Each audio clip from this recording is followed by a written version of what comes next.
I'm at 88 Thompson Avenue in Fort Thomas, Kentucky. I'm doing a sanitary lateral inspection for the purchase of a home. We're looking for any structural issues, root intrusion, bellies, anything that may be of concern to the buyer. The access here is the stack in the garage here. You can see there is the garage. And right here, right before you go in, there's the back wall, or it's the front wall of the house. But there is the door into the house, and here is the stack. So the base of it is cast iron, but stuff up above here is actually Schedule 40 PVC. And so that PVC. It's just kind of strange they had half PVC, but they put cast iron through the floor. So what I'm expecting is cast iron all the way through the floor until it exits the house. In most cases, it would switch over to clay at that point, but the age of this house, it may actually be sometimes in the mid-70s they would actually run cast iron all the way out to the main. But in most cases it does switch over to clay when it exits the house. Cast iron it's a pretty sturdy material, but it does rust, and so it does get rough on the inside. So it's not as smooth on the interior of the pipe as other materials, and so the main thing is that it's hard to tell how much life is left in a cast iron pipe, because you can't x-ray it to see how thin or thick the pipe walls are. But also it's a lot more susceptible to what they call soft clogs, and those are situations where you have like toilet paper buildup, wet wipes. You never want to use wet wipes, but it's a bigger concern in cast iron pipe because just of how rough the inside of the pipe gets.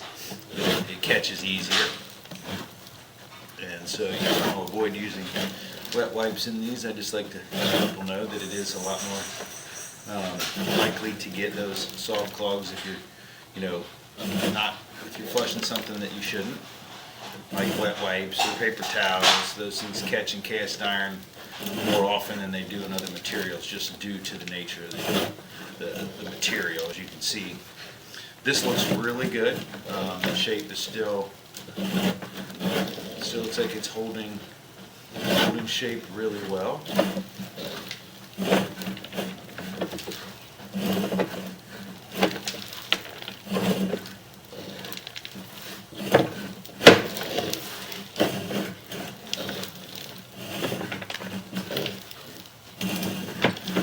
Not really sure where the main is, where it's connected. There are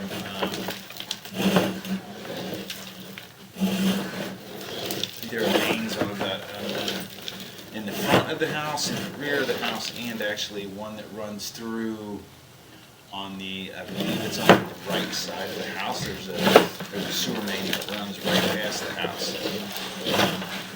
So I'm not 100% sure where the line carries out to, but so far we haven't left the cast iron, and you can see that tying over there that would indicate probably not out of the house yet.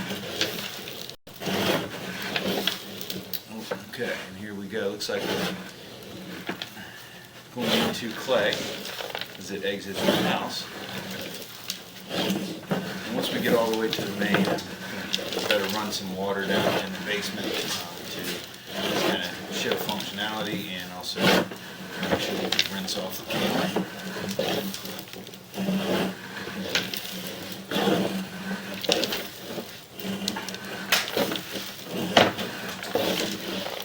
So far, the line looks really good.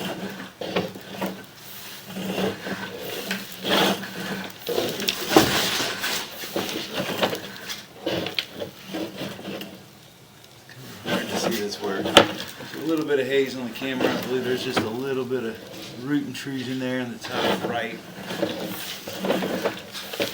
Very minimal. And root intrusion. In that situation there's no real way to clean it at this point, but root intrusion can either be taken care of. And see, that looks like a little bit of root intrusion, but also some spider webs. And what this is and this is right at the sewer main. So we are at the main, and there is some root intrusion right at the tap. Now, this should be, if this ever causes any structural issues, this would be the responsibility of SD1. This is actually at their connection. With the roots, it's usually the homeowner's responsibility to kind of maintain the line, but if the roots grow big enough, they will do repairs if they're causing any major issue. Sometimes they will do cleanings and stuff if it's at the tap here and there's, if it's getting to the point where it's causing a backup. But at any rate, I'm going to pause the video. I'm going to go turn some water on here in the basement bathroom, and then we'll pull back and inspect the line as we come back also. Alright, so I did locate the where the camera head is right now, so I located the tap, and it is basically the center of the garage, straight back. So it goes out the rear, and the tap is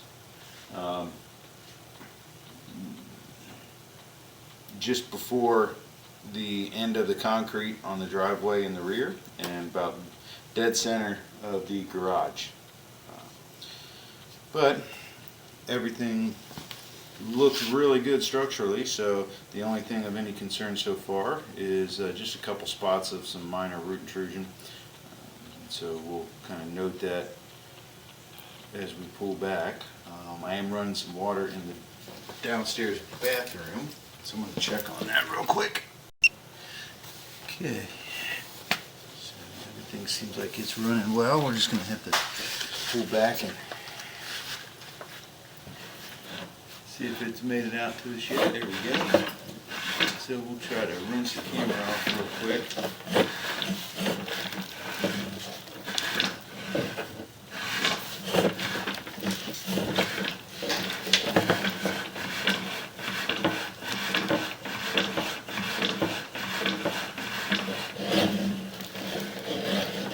Just a little bit of something there on the camera on the left, but should be able to see pretty well.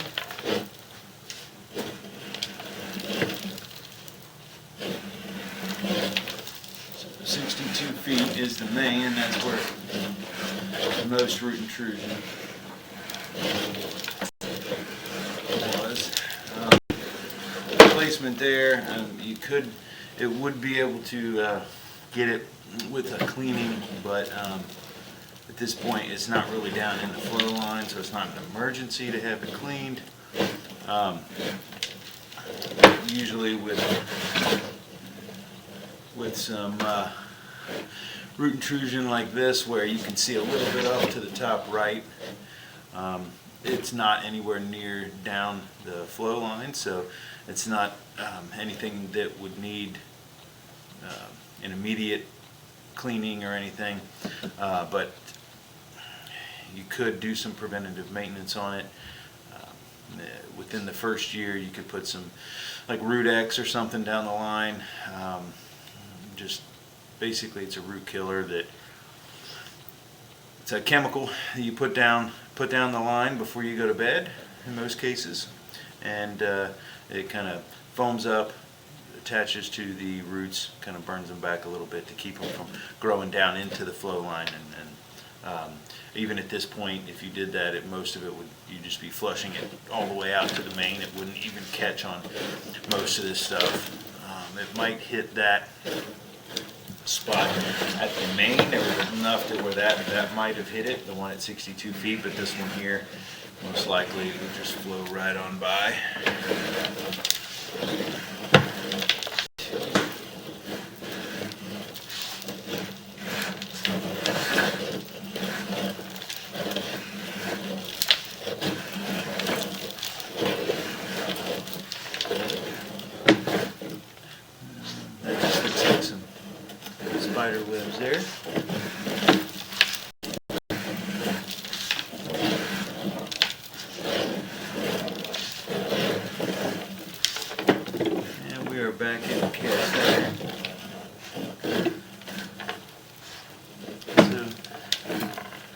this was the main thing. You want to make sure that the cast iron is flowing open, and you don't have, we saw on the way out, there's no big channeling or anything that's going on the bottom of the pipe.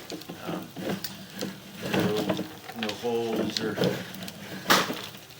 breaks in the cast iron, which is what you're looking for.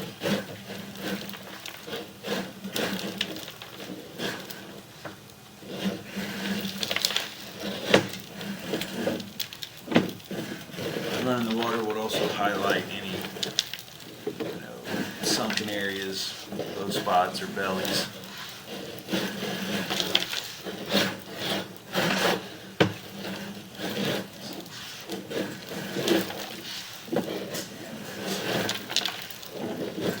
Now we're past where that bathroom wide in at, so.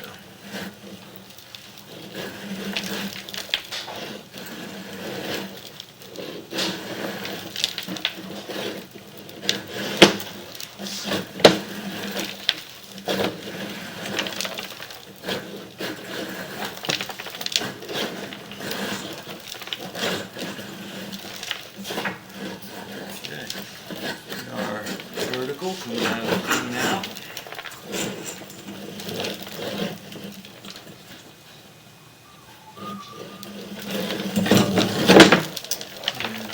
And back in the drum. So the only thing, the line looked great structurally. Just had a little bit of root intrusion at 52 and 62 feet, which at 62 feet is the tap on the main, and that. If there was ever an issue there, that would be the responsibility of SD1. It is underneath the driveway in the back, so that would be an undertaking if anything ever did happen. But the thing is there that that is not the responsibility of the homeowner. That is actually the connection on the main. And then there's just a hair, very small amount of root intrusion at about 52 feet also, and that's something that there's no immediate action needed. Just need to kind of be aware of it, and in a few years, you could maybe put a chemical treatment down it.